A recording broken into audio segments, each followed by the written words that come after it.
अभी अभी मिली सूचना के अनुसार पूर्वांचल के कद्दावर नेता श्री अवधेश राय की गोली मार के हत्या कर दी गई है। सनसनीखेज हत्या के बाद गोरखपुर में कर्फ्यू की घोषणा कर दी गई है। एक बार एक टीचर ने एक बच्चे से पूछा कि बताओ बच्चे, दुनिया का कौन सा ऐसा इलाका है जहां सारी भाषाएं बोली जाती है?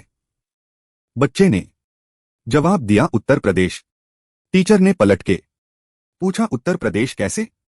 बच्चा बोला हमारे यहां जिस भी भाषा में समझो उसी भाषा में समझा दिया जाता है। नमस्ते एंड वेलकम। आप देख रहे हैं आरबीसी मीडिया वाला। दोस्तों, क्या हालचाल है? Ajay the untold story of a yogi देखकर थिएटर से निकले हैं और एक ही वर्ड में यह कहना चाहते हैं कि चीज बढ़िया है, एकदम रापचिक चीज है। सबसे पहले तो बोलना चाहूंगा कि अनंत जोशी ने योगी जी के किरदार की जो पकड़ बनाई है, मुझे नहीं लगता था कि कोई इस तरह से उनको पोर्ट्रे कर सकता था। Very well played. अब क्योंकि हम सब ने उनको देखा है योगी जी को, तो एक ऐसे इंसान की लाइफ को निभाना जो एक्टिव पॉलिटिक्स में हो, एक राज्य के मुख्यमंत्री हो, इतना आसान होता नहीं है, लेकिन उसको आसान करके अनंत ने दिखाया है। इसके लिए मेनी कॉन्ग्रेचुलेशंस। हमने इससे पहले डॉक्टर मनमोहन सिंह जी की एन एक्सीडेंटल प्राइम मिनिस्टर और खुद मोदी जी की भी इतनी सारी बायोपिक देखी है, लेकिन ये वाली अमेजिंग काम हुआ है। बात तो सही है। महंत अवैद्यनाथ जी के साथ अपने जीवन का उद्देश्य ढूंढते हुए एक यंगस्टर, एक युवा अजय छोटे महाराज जी जब बनते हैं, वहां से आपको यकीन हो जाता है कि फिल्म पर काम तो किया गया है। फिल्म की कहानी शांतनु गुप्ता की लिखी किताब द मक हू बिकम चीफ मिनिस्टर से इंस्पायर्ड है। अब इसकी कहानी की शुरुआत उत्तर प्रदेश से होती है, जहां क्राइम अपने चरम पर है। राजनीतिक हत्याओं से लेकर गुंडा राज के साथ तत्कालीन राजनीति के जो नेक्सेस हैं, इसके बीच उत्तराखंड का एक जवान लड़का अजय अपनी शिक्षा लेने यूनिवर्सिटी आया हुआ है, लेकिन उसके अंदर अन्याय के खिलाफ लड़ने की जो आग है वो उसे लगातार पूरे कैंपस में फेमस कर देती है।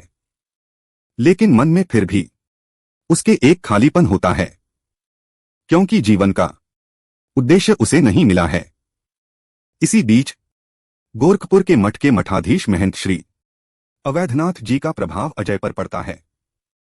वह न सिर्फ अजय को एक उद्देश्य देते हैं, बल्कि नाथ संप्रदाय से जोड़कर वहीं से उनकी पहचान एक योगी की भी बन जाती है और जनता के लिए वो बन जाते हैं छोटे महाराज जी, जिसके बाद से तत्कालीन राजनीति में उनकी एंट्री से लेकर उनके संसदीय क्षेत्र में लोगों की आवाज उठाने तक योगी जी की जिंदगी के उन पहलुओं को भी छुआ गया है जो हम में से ज्यादातर लोग नहीं जानते। न्याय के लिए डीएम के दफ्तर के बाहर 36 घंटे बैठना हो या इलाके के सबसे बड़े बाहुबली के सामने सीना तान के खड़े रहना हो, छोटे महाराज जी ने वो सब कुछ करके दिखाया है जो एक फिल्म के हीरो से हम एक्सपेक्ट करते हैं। अंतर बस इतना है कि यह सब कुछ रियल था। गोरखपुर और पूर्वांचल के क्षेत्रों में छोटे महाराज जी का बढ़ता हुआ कद कई लोगों को प्रभावित कर रहा था। वही कई पॉलिटिकल पार्टीज और नेताओं को भी वह चुनौती दे रहे थे। उन सबके बीच महंत योगी आदित्यनाथ, सांसद योगी आदित्यनाथ की रिस्पांसिबिलिटी को बिना किसी डर के बखूबी निभाते हैं। यह भी इसकी एक कहानी है। फिल्म की सबसे खास बात तो मैं शुरू में ही आपको बता चुका हूं।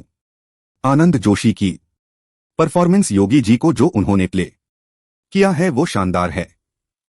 दरअसल बताया जा रहा है कि इस फिल्म में एक्टिंग करने से पहले फिल्म के शुरुआती सीन्स में वीएफएक्स के माध्यम से बाबा आते नहीं प्रकट होते हैं।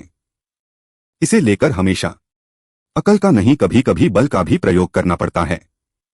ये ऐसे डायलॉग्स हैं जिनकी डिलीवरी काफी बढ़िया है और कई सारे थिएटर्स में सीटियों और तालियों की आवाज भी इस डायलॉग पर आपको सुनाई देगी।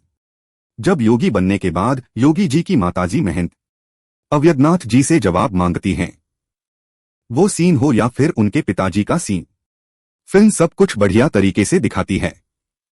इसके साथ ही फिल्म इस बात को भी छूती है कि देश में संत परंपरा को जैसा स्टीरियोटाइप कर दिया गया है वैसा असल में है नहीं। महंत जी के किरदार में परेश रावल जी आपको अच्छे लगेंगे। फिल्म का म्यूजिक भी आपको सही लगेगा।